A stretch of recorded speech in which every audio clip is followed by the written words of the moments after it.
Notre sujet aujourd'hui, il se trouve dans Parashat Aharemot. La mort des... Aharemot, il y a là-bas les règles de Kippour, du Yom Kippourim. Toutes les règles religieuses du jeûne, l'engagement du jeûne et le travail du Kohen Gadol, il est Parashat Aharemot. Quand vous voulez Kippour, rappelez-vous toujours Aharemot. C'est en long et en large, dans le détail, toute la avoda du Kohen, tout Masechet Yoma, c'est Parashat Aharemot. Mais maintenant, on va parler du sang qu'on aspergeait sur la parochet. On mettait une en haut et 7 en bas. Mais est-ce que c'est la parochet elle-même qu'on salit avec le sang ou on lance en l'air devant la parochet et ça tombe en bas la goutte par terre. Alors on dit achat le ma'ala v'shalosh, achat ve'achat, achat u'shtaim. Tout ça, alors le achat u'shtaim, achat ve'shalosh, c'est en bas de la parochet. Maintenant, on a un texte qui est un peu dans le passouk. Vous allez voir, il y a 2 versets. Tu as dit une fois qu'il y avait, Laurent avait demandé s'il y avait plein de sang. Non. Dit non. Non. Quand on dit achat ve'achat, ça veut dire qu'on ne veut pas se tromper. C'est ça. On ne pas tromper le Kohen. Tous, on est là pour le soutenir, pour lui dire, pour compter avec achat, achat ve'achat. Ça veut dire je suis dans la 2e en bas, je suis dans la 3e en bas, je suis dans la 4e en bas. Et je ne remets pas en haut. C'est pour se rappeler de ne pas faire. Parce que comme, justement, il ne touchait pas la caporette, on va voir tout de suite. Alors, on a 2 fois le sang qu'il faut asperger. Une fois le sang du taureau et une fois le sang du bouc. Il y a le bouc émissaire, il y a le bouc qu'on va sacrifier au Beth Amikdash, au Mishkan.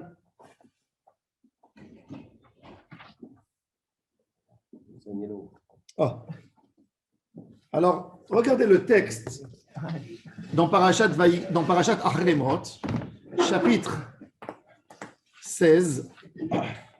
Alors, on a dit, nous avons parlé on va égorger ici un bouc et un taureau. Le taureau, le premier. Je lis le texte. Velakar, écoutez bien. Velakar midam hapar veiza be'etzba'o al penea kaporet kedma. Kedma, c'est quoi le mot kedma? L'est. Il a fait. Kedma, c'est Mizrach. Ah. Alors, déjà, au début, Veiza be'etzba'o al penea kaporet kedma, c'est pas écrit combien de fois. Il n'y a que écrit Veiza. Velifne à kaporet, devant la kaporet. On ne sait pas c'est quoi devant. Yazé sheva peramim min adam be'etzba'o. On veut déjà. Alors, il nous dit. Alors, on a aussi al penea kaporet et on a lifne à kaporet. On a al et on a lifne. On ne sait pas. Ok. Après, il a fini d'asperger. Qu'est-ce qu'il refait tout de suite? Veshachat et tsaïra hatat asher la'am. Tout de suite après le taureau, il retourne et il égorge le bouc. Ve'evie damo el mi bet la parochet. Maintenant, ce n'est pas écrit al penea kaporet. Ça change. El mi bet. Oui. Ça c'est mi bet et ça c'est el mi bet la parochet. Est-ce qu'il fait le tour? On va voir tout de suite. Et qu'est-ce qu'il fait? Ve'asa et damo. Et avec le sang, comment il se comporte? Ka'asher asa le dama part. Donc, quand tu dis Ka'asher asa le dama part, normalement, ça devrait être complet. Ouais. Tu colles, tu fais couper, coller. Non, mais regardez. Veiza oto ala kaporet, velifnea kaporet. Pourquoi on a besoin de dire ça? Ensuite, après. Veyatza el mizbeach. Bon, après, il fait quelque chose d'autre et il prend le sang du bouc et le sang du taureau, il les mélange, il sort du Kodesh HaKodashim, de la parochet, et il va asperger sur l'encensoir en or. Alors, ce qu'on a expliqué maintenant, on va voir la dracha de la Gemara. La Gemara va prendre le texte de Midam Apar, elle va essayer d'expliquer c'est quoi la différence entre Al Kaporet et Lifne Kaporet. C'est quoi Pene Kaporet? C'est quoi Kedma? Pourquoi 7 en haut, en bas et 1 en haut? Et pourquoi la Torah elle avait besoin de repréciser après qu'elle a dit Ka'asher Asal et Damapar, elle avait besoin de dire Veiza Otora la Kaporet, Vilifne Kaporet, puisque C'est déjà écrit, tout est écrit. C'est simple, c'est déjà mentionné. Alors, on va voir tout dans la Gemara. Alors, prenons la dernière ligne de la page, Nundal et Amoudbet. Natal et Haddam Mimi Shememares. Bon, la Mishnah, elle a expliqué qu'on prenait le sang, celui qui est en train de le remuer pour ne pas qu'il coagule, et il asperge. Velo aya mechaven leazot et là kematzlif, comme quelqu'un qui fait une hatzlafa. C'est quoi hatzlafa? Déjà en hébreu. Alors bon, c'est vrai qu'en hébreu moderne, tu dis tzalaf. Tzalaf, c'est un sniper. Mais c'est quoi kematzlif? Où on a matzlif, hatzlafa? Hatzlafa, on a dans le Shaliach Beddin quand il faisait les coups. Fouetter. Tu fouettes comment? Quand tu fouettes. De haut en bas. Il a fait de haut en bas. Ah bon? Bah oui, tu peux pas faire oui, comme de haut, ça. de haut en bas, oui, Tu es je obligé de disais faire pas, non. comme ça. Et tu descends. De haut en bas. Je suis un grand Les faute. autres. Alors, c'est-à-dire, De haut, c'est de haut, non. J'ai pas mal d'expérience. Je connais, ouais, c'est-à-dire que la Hazaa, elle se faisait, il était proche de la parochet quand même, le Kohen. Il prenait le sang, il faisait comme ça. Il montait un peu en haut, il tombait en bas. Et on va voir après, même avec les mains, comment on faisait. Alors la Gemara, elle dit Kematzlif Mahve Rav Yehuda, Kiminagdana, comme le shaliach du Beddin, qui frappait le monsieur. Où se trouve exactement le placement du sang? Est-ce que le sang il tombe sur la parochet? Alors ça, on s'occupe maintenant de ça. Et après, on va passer à l'étude du texte. Kesheumazé enomazé à la kaporet. Ela keneged ovia shel kaporet. C'est-à-dire le Kohen, il se mettait entre la kaporet et le mur. Ouais. Et il regardait l'épaisseur de la caporette. On a dit que dans le deuxième temple, la parochet, elle faisait 10 cm d'épaisseur, le tissu. Énorme, énorme. Oui. Et ouais, il se mettait là-bas. Et la hauteur, un jour, la parochet était devenue tamée. Il fallait la purifier. 300 Kohanim qui l'ont levée ensemble pour la tremper dans l'eau. Ils sont descendus avec jusqu'à la piscine du Shiloh qu'il y avait en bas, la source d'eau. Et quand elle est Ir David en bas, Imaginons, il y avait de l'eau en plus. mais il y avait de l'eau, c'était très très lourd. Ouais. Et il fallait la faire sécher après pour la remettre en place. Il y a des. Je suppose qu'il doit y avoir des livres sur le sens de tout ça. Parce que en première lecture, quand on lit tout ça, on a du mal à comprendre. Oui, bon, tout ça, c'est faire Achinour, il explique. Il y a des... L'idée principale, je ne vais pas maintenant rentrer dans les détails, le Zohar, il développe, dans le livre de Kabbalah, on développe, mais l'idée principale, encore une fois, c'est que le sang, c'est les gestes. Tous les gestes de l'homme, c'est le sang. D'ailleurs, c'est pour ça qu'un homme, il s'appelle Bas, Adam. Dam, il y a le dam en lui. Et Bassar, Vadam. Comment tu appelles un homme? Bassar, Vadam. Le dam qui circule. Comme c'est le sang qui donne toute la circulation, c'est pour ça que le Metzora, d'ailleurs, on a besoin d'asperger le sang pour revivre de nouveau. À l'époque, c'était très connu que pour être en bonne santé, il fallait faire une saignée, il fallait rechanger le cycle du sang dans le corps. Même aujourd'hui, c'est bien, mais les gens n'ont plus l'habitude de faire. Quand tu obliges ton sang à recréer du sang, tu donnes du nouveau dans ton corps. Le dam, c'est ça le sens. Et c'est pour ça que la Torah interdit de manger le sang qui a dam ou un nefesh. L'otochal adam imabassar qui a dam ou un nefesh. Tu as le droit de manger la chair de l'animal, mais pas l'animal en soi. Le dam, c'est le sang. Alors, on a dam yetiad nefesh. Maintenant, ce lien de kapara et tout ça, le dam, quelque part, il répare toutes les actions faites. Si tu regardes le parallèle qu'il y a, le Kohen, en faisant le fait qu'il asperge le sang sur le misber, c'est pour ça que la kapara, elle commence qu'avec le sang, il va essayer de faire pardonner justement sur le geste commis de l'homme, mauvais ou... Pour pardonner son âme, quoi, en fait. Ouais. Le corps, c'est un robot. La chose la plus proche. On comprend que le cerveau, il donne un ordre. Mais le plus proche, une émotion, un homme, il rougit. Il y a quelque chose. C'est-à-dire que le sang agit en lui. Donc, c'est la vitesse que le sang tourne dans le corps. C'est incroyable, cette vitesse. Et c'est ça, en fait, le yin du dam. Et c'est pour ça que le dam, comme il est complètement dans son intégralité, il monte au misbéach. C'est-à-dire tous nos gestes doivent être pour Hachem. Tous les membres sacrifiés dans le misbéach sont totalement interdits, comme le chelev. La partie animale qu'on n'a pas, les parties dans l'animal qu'on n'a pas le droit de manger, c'est les graisses sacrifiées. Ça, c'est la halakha du chelev. Quand tu veux savoir quel morceau est interdit de manger dans l'animal, quelle graisse est interdite, toute graisse qui se brûle. C'est pour ça qu'un cerf, tu peux le manger dans son intégralité, de la tête au pied, sauf le nerf sciatique. Il n'y a pas de problème de chelev. Ouais. Pourquoi? Parce que le chelev, parce que la chaya, elle n'est pas sacrifiée. Même la volaille, tu as le droit de manger toute graisse de volaille. Il n'y a pas de problème. Pourquoi? Parce qu'elle n'est pas sacrifiée. Elle n'est pas sacrifiée. Le sang, par contre, tout sang,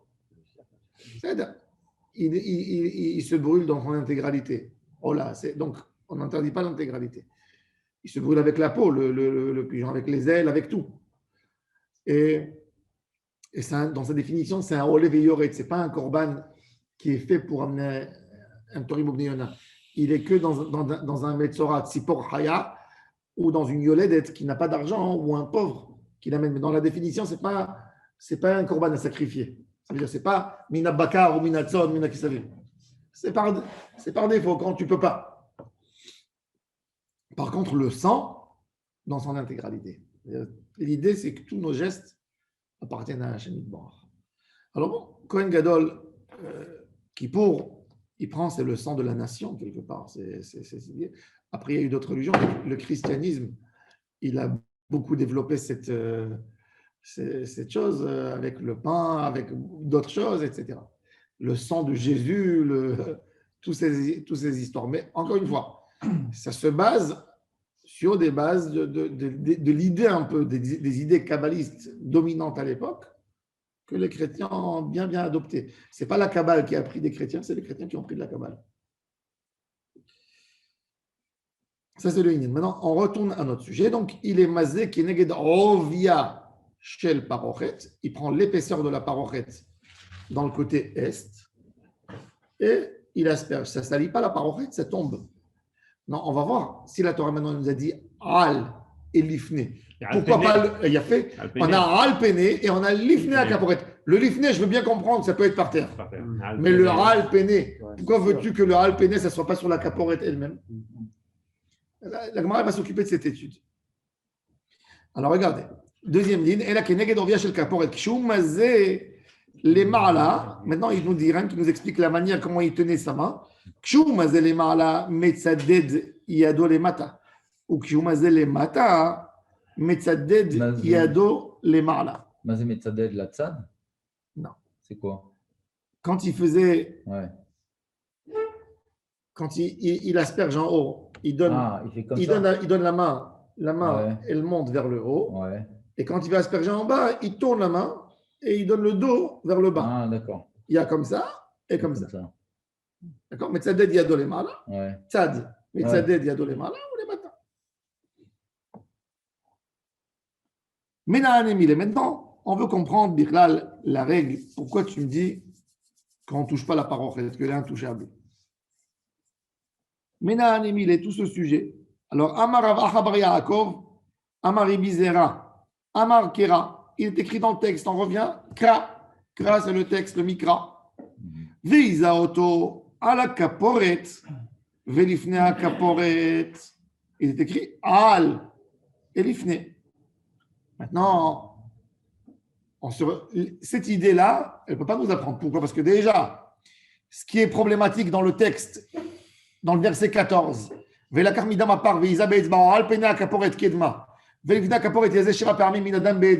d'abord, ce n'est pas précisé combien de fois en haut. C'était ça notre problème. Et c'est quoi Al et c'est quoi l'ifné. Mais son étude à lui, qu'est-ce qu'il veut son étude, c'est du texte qui est en plus. C'est après, c'est le Seahir, le bouc. Il y avait deux boucs, le bouc émissaire et le bouc sacrifié. Dans le bouc sacrifié qui est dans le verset 15, il est écrit Veshachat et Tseirachatat Asher La'am. Ve'iviedamo El Mibet. La parole est on revient dans le même endroit, un peu à l'intérieur, où on a amené le sang du taureau. Ve'asa et Damo, on se comporte avec le sang, Kacher, Asa, les Damapar, comme il a fait avec le Damapar. Mais maintenant, le reste du texte, il est normalement, il est inutile. Ve'iza oto, ala kaporet, ve'lifne a kaporet. Si je te dis Kacher, Asa, les Damapar, ça veut dire complètement ce qu'on a fait là-bas, on fait ici. Pourquoi tu as besoin de repréciser Ve'iza oto, ala kaporet, ve'lifne a kaporet. Donc, forcément, qu'il est venu pour une dracha, quand on a un texte qui est inutile, il est inutile, donc il vient pour nous enseigner. D'ailleurs, Rashi nous a expliqué, regardez Rashi, dans le texte de la Torah, Rashi nous dit qu'Asher Azal et Damapar, Achat le Ma'ala, Vesheval le Mata. Donc c'est déjà écrit, donc Asher Azal et Damapar. Donc qu'est-ce qu'on vient maintenant rajouter avec le mot, qu'est-ce qu'on vient repréciser à la Kaporet, Velifna Kaporet, pourquoi il est venu ici? Là, ça va nous servir comme dracha. Et justement, là, la Gemara, maintenant, elle veut essayer de comprendre pourquoi tu es obligé d'arriver à une certaine conclusion et pas à une autre. Elle va forcer justement pour essayer de comprendre. Dans les mots de la Gemara.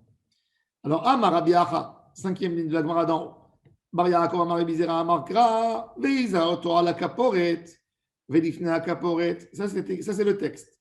Lo Yomar. Les mata besaïr de l'autre des gamar mais mata départ. Pourquoi on a besoin de dire velifne kaporet? Lifne kaporet c'est les mata du saïr. Il est déjà appris de par la manéma. Les accouchés, il est venu pour nous faire un ekesh. Al les lifne, malifne de lave, al afal de la. Oui. Même le hal. Malifne de l'avral, afral de l'aval. Comme que le lifne, il touche pas le voile. Même quand je te dis hal, il touche pas le voile. La Gemara te dit, pourquoi tu apprends ça? Pourquoi tu apprends le haut du bas? Apprends le bas du haut peut-être. Ton raisonnement à toi, tu me dis qu'il y a un texte qui a dit, dans le Damasaïr, qui a dit la caporet, tu as dit que l'ifné à caporet, il est inutile. Et tu dis, le l'ifné, en deuxième fois, c'est une reprécision pour te dire, attention, quand je t'ai dit, c'est en haut, mais qu'en l'air, pas vraiment dessus. Moi, je te dis, il y a aussi le à la caporet du second texte du Saïr qui est inutile. Et je te dirais, ne crois pas que le texte qui a parlé avant, qui a précédé, qui a parlé de l'ifné à caporet, en bas, il est devant. Non, il est dessus, comme le hal. Tu veux m'apprendre un de l'autre opposé. Alors, apprends, ça peut aller vice-versa, ça peut aller de l'autre sens aussi. La question, là, regardez. Adraba. Toujours quand on dit Adraba, c'est le contraire. Même vous savez qu'à l'époque, ils employaient ce thème de Adraba. Quand il y a quelqu'un qui a insulté quelqu'un d'autre, alors il lui répond Adraba. Adraba, ça veut dire pour toi. Ouais. toi. C'est celui qui dit qu'il est. Exactement. Et dans les halakhot du nidouille, de mettre en quarantaine. Ouais. Alors là, il y a un sujet dans les poskim, quand il y a quelqu'un qui a fait un nidouille à l'autre, il était en colère, il a dit t'es en nidouille. Et l'autre lui a dit Adraba. Toi aussi. Et l'autre, après, il s'est calmé. Tu vois. Ouais. Alors, mais le Adraba, il est resté. Ouais. Alors, est-ce que Adraba, il est lié au premier, comme l'autre, il a enlevé, est-ce que lui, il reste ou c'est un mot en soi? C'est intéressant dans les possibles. Mais Adraba, toujours le sens du mot Adraba, contrairement à l'envers, reprends-le sur toi, Adraba. Je crois que ça veut dire le contraire. Ça veut dire justement. Non, ça dit justement. Tu viens contrer, justement. Justement, non, quoi. Justement, non, voilà. Ça. Ouais. Mais ça me rappelez-vous toujours le thème. Le mot Adraba, c'est renverse là, fait à l'envers. Pourquoi tu veux dire comme ça? Adraba. Adraba. לא יאמר למעלה בפר, דלא צריך, דגמר ממעלה דסעיר. ועשה לדמו כאשר עשה לדם הפר. Alors, ne dis même pas dans le dam apar, La peine, ouais. al, puisque c'est après, c'est reprécisé. Veisa otora la kaporet, alors, C'est clair. pourquoi? La manémar, bon, je te dis le contraire, la manémar, les accoucher l'ifne, les al, maral, al mamash, af l'ifne, al mamash. Tu as fait une étude, moi je te fais l'étude de l'autre sens. Qu'est-ce que tu veux m'apprendre? Je te dis, haï maï, il y a ma biche la malé mata de saïr, les accoucher les mal à départ, mi baal les détails de dérébéder à venir à quoi? Il te dit, regarde, pourquoi je suis obligé d'étudier comme ça? Parce que Rabbi Eliezer Ben Yaakov, il nous a dit une halakha intéressante. Vous savez que dans les Shlosh Esrei Midot de Rabbi Ishmael, on reprend des choses, des notions de base, mais elles sont importantes. Parce que je pense que 99%, même des Bachurim dans la Yeshiva, ils n'apprennent pas ça. Malheureusement, on n'explique pas aux enfants c'est quoi Binyan Av. Binyan Av et Ketuvera, Binyan Av ou Shne Ketuvim. Binyan Av, c'est un.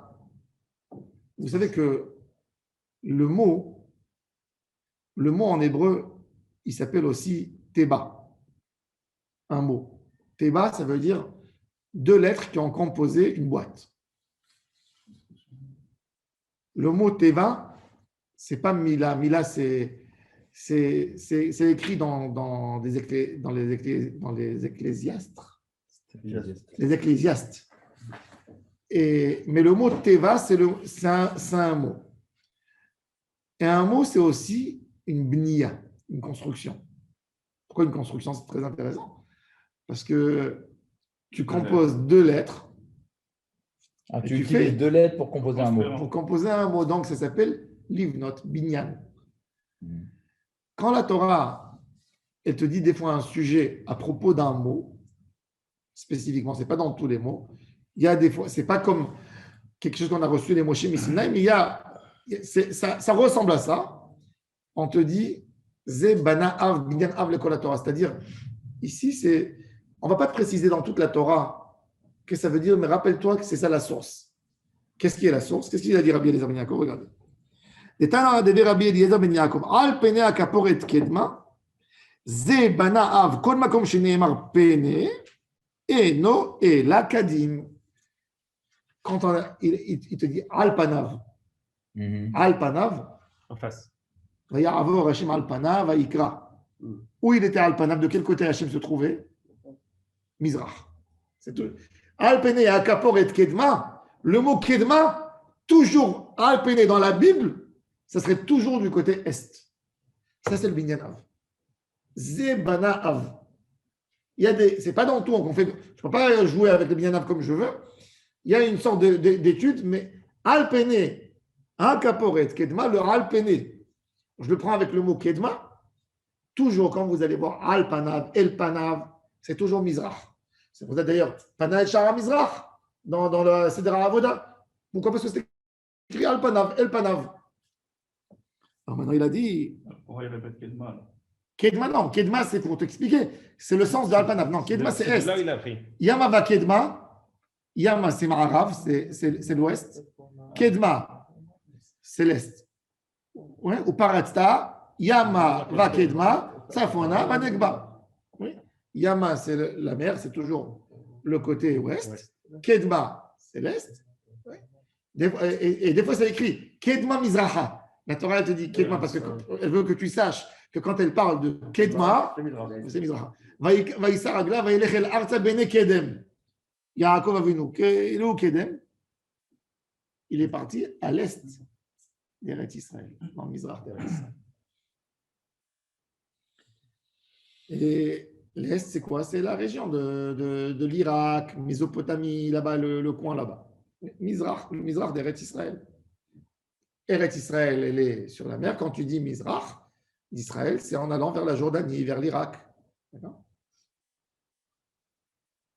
Alors, il est venu nous enseigner quelque chose ici. Detana debe Rabbi Eliezer ben Yaakov. Al pene kaporet kedma. Ze bana av. C'est un binyan av. Kol makom sheneemar pene, rappelez-vous, Eno ela kadim. Donc, il est venu nous enseigner quelque chose.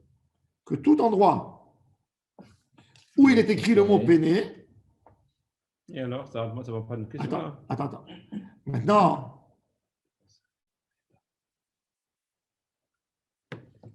alors il te dit que tu ne peux pas en réalité faire l'étude à l'envers. Pourquoi? Parce que le Hal Péné à Kaporet Kedma qui est écrit dans le texte du taureau et pas du bouc, il est venu de m'enseigner une halakha de Rabbi Eliezer Ben Yaakov. Donc tu ne peux pas l'utiliser pour me la faire à l'envers. Ah, Donc ce qui me reste, il me reste forcément le matin. que le lemata du bouc et pas le Hal Péné du taureau. Puisque le Hal Péné, il est venu m'enseigner une halakha de Binyan Av, le Kol Torah Kula, que toujours Hal Péné, c'est Mizrach. Alors Mimé, là, il te dit, mon étude est la raison. Et ta question à toi de Adraba, elle n'a pas lieu. Alors maintenant, on continue. Et là, Iyamark, les Marla, départ, les Akouch et les Mata des Sahir, les Mayata, il peut pas, qu'est-ce qu'on va étudier? Et si on interprète le hal, non pas au contact, c'est les Yad. C'est en direction de au-dessus de la parochet. Mais lui, il ne le touche pas. Mais il va viser au-dessus, mais sans le toucher. Le émet, c'est que le mot hal en hébreu, c'est pas forcément dessus. La preuve, regardez. Mais dans Yosef Hatzadik, quand il va voir Pharaon, il dit Ve'ineni omed ala ye'or. Ala ye'or. Il n'est pas dessus. Il n'est pas dessus, il n'est pas sous l'eau. Quoi. Al, c'est toujours à côté. Ouais. Al, liyad, al-yad, liyad. Ouais. Et il y a encore plusieurs preuves. Rashi dans la Torah, regardez. Maintenant, en parlant avec vous, je me rappelle, Parashat Miketz. Rashi, il amène plusieurs preuves que toujours Al, c'est à côté. Pas dessus, au contact. Oui. Même Ézéchiel, il dit j'étais Al Nehar Kevar quand il a commencé sa prophétie. Ézéchiel, c'est un prophète qui n'est pas né en Israël. Oh. C'est un prophète de diaspora. Il y a une question dans le Talmud comment il a pu, parce la condition de la prophétie, c'est qu'en Israël. Moshe Rabbeinu, Akadosh Baruch Hu, la première fois qu'il s'est dévoilé à Moshe, même qu'il n'était pas en Eretz Israël, il a dû se dévoiler dans l'endroit qui était le mont Sinaï, qui lui dit attention, l'endroit où tu es, Admat Kodeshu. Ça veut dire le statut du mont Sinaï, il a le même statut d'Eretz Israël. Mais s'il n'était pas, il ne pouvait pas recevoir la prophétie. Abraham, c'était en Eretz Israël. Bon, il a eu un dialogue d'Hachem, il n'a pas eu une prophétie. La prophétie était venue qu'en Israël. Alors Ézéchiel, comment il a commencé là-bas? Alors la Gemara a dit que Ézéchiel est venu comme pèlerin en Israël. Et après, il a eu le dévoilement. Il n'a pas commencé. Mais aussi là-bas, c'est écrit Al Nehar Kebar, à côté du fleuve Kebar. C'est toujours Al, c'est à côté. Mais bon, dans le texte, tu entends Al, je veux dire sûr. Mais pour nous, savoir en hébreu, ce n'est pas forcément Al. Ça peut, sûr, mais ça peut être aussi à côté.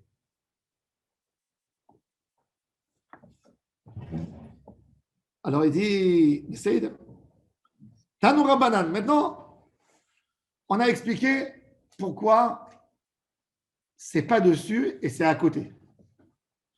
Maintenant, la Gemara, elle veut continuer. D'où je sais qu'il asperge en haut une fois et 7 fois en bas. Puisque dans le texte, ce n'est pas écrit le nombre de fois de Al, Veïza, Al, c'est pas écrit combien. En bas, c'est précisé 7, mais en haut, qui a dit? Alors maintenant, logiquement, Par défaut, c'est un. Quand je te dis, fais-moi un café, mets-moi du sucre. Une cuillère, tu vas mettre. Si je ne t'ai pas dit le nombre, Ouais. je ne t'ai pas dit mets-moi une sucrète, je ne t'ai pas dit mets-moi du sucre. Bah, je te mets rien. Si non, tu le mets. Je te dis mets-moi du sucre. Je t'ai dit. Oui, tu mets. Je t'ai dit mais. Moi, je bourre, moi. Quand je t'ai dit Quand mets-moi. tu mets rien. Quand je t'ai dit mets-moi des. Mirot Rabim Stein. Mais quand je t'ai dit mets-moi du, tu mets le minimum possible. Le standard. Minimum, standard, le minimum possible. C'est le standard. Donc, quand je te dis Veïza, une action de Haza'a, c'est 1, normalement. Ça doit être au moins, on va dire. On va voir. Surtout qu'il a précisé 7 en bas. Donc, s'il précise 7, c'est qu'en haut, c'est 1. Alors regardez, Tanora Banan, Veiza Oto, Ala Kaporet, Velifne Kaporet. Lamadnu, Kama Lemala, Besair, Ahat Limadnu, Kama Lemala, Besair, Ahat. Non. Il dit ça al Velifne. Il n'a pas dit combien. Besair, Veiza. Oui, dans le Saïr, regardez, dans le Saïr. Tu n'avais pas dit ni un ni Si, sept. si. Vizahal Velifne. Non. Alors regardez, Kacher Asal et Damapar, dans le Saïr, il est écrit dans le texte du Saïr, où on voit une fois. C'est vrai qu'une fois, logiquement, ça devrait être une fois, mais on a aussi une preuve dans le texte. Je lis le texte, le verset numéro 15.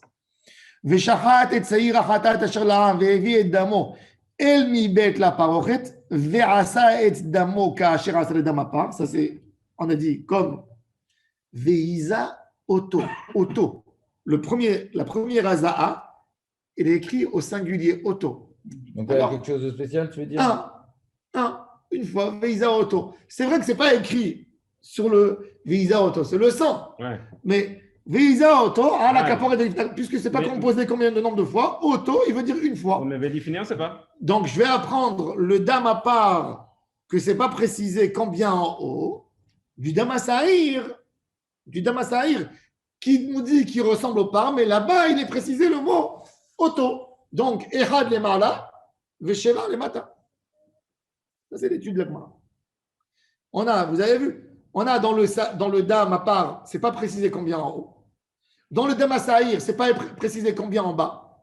Mais on apprend parce que c'est écrit Ka'ashera Asa le dam à part. Mais ensuite, dans le dam à Sahir, même après la précision Ka'ashera Asa le dam à part, on a reprécisé Ve'iza Oto, les mala ou les matins. L'ifna à la caporet de l'ifna à caporet, pardon. Donc, le Oto, il vient nous expliquer une fois. Alors, il nous dit, regardez. Tanora banan Ve'iza Oto à la caporet de l'ifna à caporet. La madnu, kama les mala. Besaïr, ahat les mata. Besaïr, eni yodea kama. Alors, il dit, Arenidan, je vais étudier. Neemru damim lemata bapar, veneemru damim lemata basaïr, ma lemata bapar, sheva, comme que dans le par, en bas, la Torah elle a précisé clairement, 7 en bas, l'ifne à kaporet, af lemata basaïr, sheva, oklach, le dererzu, ou bien tu peux aussi dire, neemru damim lemala basaïr, dans la troisième ligne des lignes larges, neemru damim lemala basaïr, veneemru damim lemata basaïr, il est écrit dans le saïr, le sang haut et en bas, comme qui est écrit à la caporet, velifne à caporet. Malema la besaïr ahat. Dans le saïr, c'est précisé auto. Donc c'est ahat. Aflemat besaïr ahat. Alors la Gemara a dit nir'e le midové. On va voir, ça ressemble à quoi? On veut essayer de voir.